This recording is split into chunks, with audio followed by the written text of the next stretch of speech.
ایک آیہ مقدسہ سورہ فتح سے آپ احباب کے سامنے تلاوت کرنے کا شرف حاصل کیا ہے، اسی کے ضمن و ذائل میں حضور نبی اکرم صلی اللہ علیہ وآلہ وسلم کے معجزات میں سے ایک معجزے کا یعنی آپ کے ایک وصف کا ہم ذکر کریں گے۔ وہ حضور نبی اکرم صلی اللہ علیہ وآلہ وسلم کے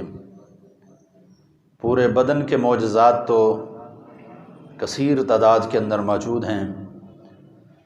کہ زندگیاں ختم ہوئیں لیکن ان کے اوصاف کا ایک باب مکمل نہ ہو سکا۔ حضور نبی اکرم صلی اللہ علیہ وآلہ وسلم کے دست اقدس آقا علیہ الصلوۃ والسلام کے ہاتھ مبارک کی برکات آج انشاءاللہ ہم بیان کریں گے اور سنیں گے کہ اللہ رب العزت نے حضور نبی اکرم صلی اللہ علیہ وآلہ وسلم کے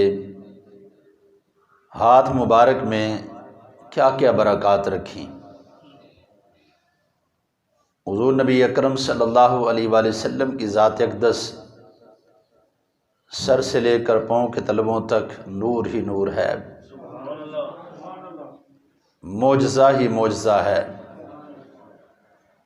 یہ خدا کی قدرتوں کا ظہور ہے۔ ہاتھ مبارک کی برکات جب ہم قرآن اور حدیث کی روشنی میں پڑھتے ہیں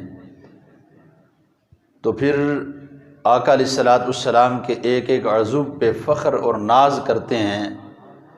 کہ یا اللہ تو نے کیسا محبوب عطا کیا کہ اس کے ایک ہاتھ کی برکت آج تک ہم مکمل بیان نہیں کر سکے، تو تیرے پیارے محبوب کے پورے وجود کو بیان کیسے کیا جا سکتا ہے۔ حضور نبی اکرم صلی اللہ علیہ وآلہ وسلم کی تمام تر صفتیں جو ہیں وہ ہمارے ایمان کا حصہ ہیں، ہمارے ایمان کو تازگی دیتی ہیں۔ وہ آقا علیہ الصلوۃ والسلام کی تمام تر صفتیں جو ہیں وہ اللہ رب العزت کی قدرت کا ظہور دکھائی دیتی ہیں، اس لیے کہ خالق کائنات خود تو ہمارے پاس نہیں آیا لیکن اپنے محبوب کو ہمارے پاس ضرور بھیجا ہے تاکہ ہم دیکھیں سونے محبوب کو اور مانیں خالق کائنات کو۔ تو اس لیے آج ہم اس موضوع پر خصوصاً گفتگو کر رہے ہیں تاکہ ہم در در کے منگتے نہ بنیں بلکہ مصطفیٰ کے در کے منگتے بن کر بیٹھ جائیں کہ ان ہاتھوں سے ملنے والی خیرات جس کو نصیب ہو جاتی ہے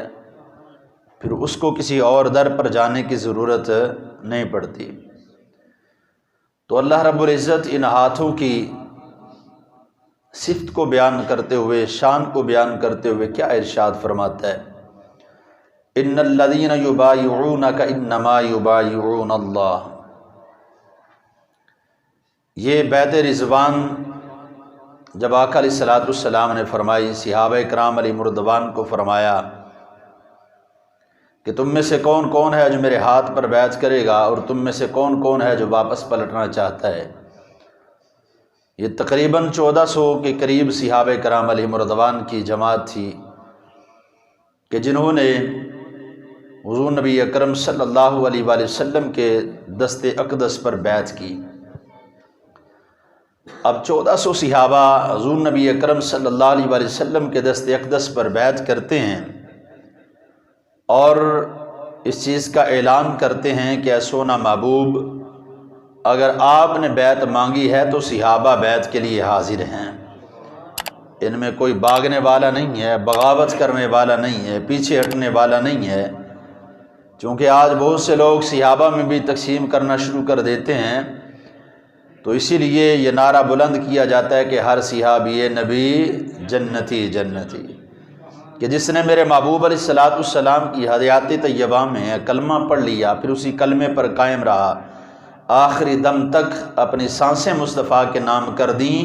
اس کے جنتی ہونے کے اندر شک نہیں ہو سکتا۔ تو حضرات محترم تمام صحابہ نے آقا علیہ الصلوۃ والسلام کے دست اقدس پر بیعت کی۔ اب اس ہاتھ پر بیعت کرنا، ظاہری طور پر تو یہ ہاتھ جو نظر آ رہے تھے یہ مصطفیٰ کریم علیہ السلام کے ہاتھ تھے، لیکن اللہ رب العزت اس کا فیصلہ خود قرآن میں فرما رہا ہے۔ اگر کوئی عالم اس کی تفسیر کرتا، کوئی مفسر اس کی تفسیر کرتا تو بندہ کہہ سکتا تھا کہ یار یہ بدگمانیاں پیدا کر رہا ہے، یہ غلط عقیدہ پھیلانے کی کوشش کر رہا ہے، لیکن خود خالق کائنات یہ فرما رہا ہے ان الذین یبایعونک، بے شک جو لوگ آپ سے بیعت کر رہے تھے، انما یبایعون اللہ، فرمایا در حقیقت وہ اللہ کی بیعت کر رہے تھے۔ یعنی کہ سونا محبوب یہ ہاتھ آپ کے نہیں بلکہ یہ آپ کے رب کے ہاتھ تھے۔ اسی لیے میں کہتا ہوں کہ اللہ تعالیٰ نے اپنے محبوب کو اپنی قدرت کا مظہر بنا کر بھیجا ہے کہ جو خالق کائنات کی قدرت کو ماننا چاہتا ہو، قدرت کو جاننا چاہتا ہو، وہ مصطفیٰ کریم علیہ السلام کی زندگی کو پڑھ لے، اس کو پتہ چلے گا کہ خالق کائنات کی قدرت حقیقت کے اندر کہا کس کو جاتا ہے۔ کیونکہ آقا علیہ السلام کے جسم اطہر سے جو معجزات ظاہر ہوئے وہ بالکل اسی طرح ہیں کہ بندہ سمجھ لیتا ہے کہ واقعتاً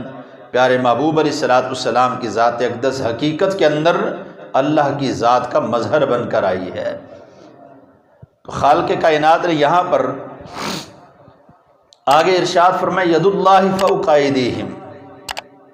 کہ اللہ کا ہاتھ ان کے ہاتھوں پر تھا، جبکہ آقا علیہ السلام کا ہاتھ ایک نیچے ہے، اوپر صحابہ کے ہاتھ ہیں، پھر سب سے آخر میں آقا علیہ السلام نے اپنا ہاتھ مبارک رکھا۔ اللہ فرما رہا ہے یہ ہاتھ کس کا ہے؟ یہ اللہ کا ہاتھ ہے۔ ید اللہ فوق ایدیہم، یہ تمہارے ہاتھوں کے اوپر ہاتھ کسی اور کا نہیں ہے، بلکہ تمہارے ہاتھوں پہ جو ہاتھ ہے وہ خالق کائنات کا ہاتھ ہے۔ تو پھر اس ہاتھ کے اندر برکت کیوں نہ ہوگی؟ اس ہاتھ کے اندر خیر کیوں نہ ہوگی؟ اس ہاتھ کے اندر بلائی کیوں نہ ہوگی؟ یقیناً یہ تمام تر بلائیاں، یہ تمام تر خیر ہے اسی لیے کہ خالق کائنات نے محبوب کے ہاتھ کو اپنا ہاتھ قرار دیا ہے۔ حضرات محترم، اس لیے ہمیں یہ سب سے پہلے جان لینا چاہیے کہ حضور نبی اکرم صلی اللہ علیہ وآلہ وسلم اپنے رب کی ذات کا مظہر بن کر دنیا پر تشریف لائے ہیں۔ پھر ہمیں پیارے محبوب علیہ السلام کے جسم اطہر سے جو برکات نصیب ہوں گی وہ کائنات دیکھے گی کہ ہم پیارے محبوب کے بدن اطہر سے آج بھی فیض حاصل کرتے ہوئے نظر آئیں گے، وہ برکتیں آج بھی نصیب ہوتی ہیں۔ تو اللہ رب العزت نے قرآن مجید فرقان حمید کے اندر ہی دوسرے مقام پر فرمایا کہ جب جنگ بدر کا میدان سجا ہوا ہے، صحابہ کرام علیہ مردوان کفار کے ساتھ تعداد کم ہونے کی بنا پر بھی لڑتے ہوئے نظر آ رہے ہیں، بہادری کے مظاہر دکھاتے ہوئے نظر آ رہے ہیں۔ اب صحابہ کرام علیہ مردوان کا اس جوش و جذبہ کے ساتھ لڑنا کس لیے تھا کہ اللہ رب العزت نے فرشتوں کے ذریعے جنگ بدر میں مسلمانوں کی مدد فرمائی ہے، اور اس جنگ بدر میں حضور نبی اکرم صلی اللہ علیہ وآلہ وسلم نے بھی جو عمل فرمایا وہ کیا تھا کہ آقا علیہ السلام نے اپنے ہاتھ مبارک میں مٹی لی، ادھر 1000 سے زیادہ کی تعداد موجود ہے کفار کی، آقا علیہ السلام نے اس ہاتھ کے اندر مٹی لی، اس میں کنکریاں بھی موجود تھیں، خاک بھی موجود تھی، حضور نبی اکرم صلی اللہ علیہ وآلہ وسلم نے اپنے ہاتھ میں لے کر اس کو کفار کی طرف پھینکا۔ تو اب یہاں پر یہ حدیث کے الفاظ موجود ہیں کہ آقا علیہ السلام نے جب اس خاک کو پھینکا تو کوئی کافر ایسا نہیں تھا کہ جس کی آنکھوں میں وہ خاک نہ پڑی ہو۔ 1000 بندہ کول کھلوتا ہوئے بندہ مٹھی بھر کے سٹے کنے کے بندے نے چہرے تے پہ جائے گی، اندازہ لگایا جا سکتا ہے۔ لیکن یہ پھینکنے والے ہاتھ کسی اور کے نہیں تھے، یہ ہاتھ اس کے تھے جس کو رب نے اپنی قدرت کا مظہر بنا کر بھیجا ہے۔ تو وہاں پر اب ایک بھی اس میدان کے اندر خالی نہیں رہا، جو بھی کفار کی طرف سے لڑنے کے لیے نکلے تھے سب کی آنکھوں کے اندر مٹی پڑتی ہے۔ تو پھر خالق کائنات فرماتا ہے سونا محبوب وما رمیت اذ رمیت ولکن اللہ رما، اے محبوب یہ جو تم نے مٹی ان پر پھینکی ہے، یہ جو تم نے ان پر جو ہے وہ چھڑکو کی ہے، یہ تم نے نہیں کیا بلکہ خود خالق کائنات نے فرمایا ہے۔ میں کہتا ہوں یا تو مجھے اس آیت کا ترجمہ بدل کے دکھاؤ اس کا ترجمہ سمجھا کے دکھاؤ نا، بنتا کیا ہے؟ یہ تو ظاہری الفاظ ہیں، تو ظاہری الفاظ کے بعد مزید پھر آگے جانے کی ضرورت پیش نہیں آتی، چونکہ اس کے ترجمے کے اندر اتنی وضاحت موجود ہے کہ اس کے بعد کسی وضاحت کی ضرورت باقی نہیں رہتی ہے۔ کہ اللہ رب العزت فرما رہا ہے سونا محبوب، یہ جو مٹی جنگ کے موقع پر آپ نے پھینکی ہے نا ان لوگوں کی آنکھوں میں، یہ آپ نے نہیں بلکہ رب نے پھینکی ہے۔ تو یہ ہاتھوں کی کرامات خود خالق کائنات قرآن کے اندر بیان فرما رہا ہے۔ تو جس ہاتھ کا وصف میرا اللہ خود قرآن کے اندر بیان فرمائے، اس ہاتھ سے جس کو خیرات مل جائے، پھر وہ بندہ سوچے کہ اس کو کسی اور در سے مانگنے کی ضرورت کب پیش آئے گی، اس کو ضرورت پیش نہیں آ سکتی، کیونکہ وہ کہاں سے لے رہا ہے؟ وہ در مصطفیٰ سے لے رہا ہے، وہ آقا علیہ الصلوۃ والسلام کی بارگاہ سے حاصل کر رہا ہے۔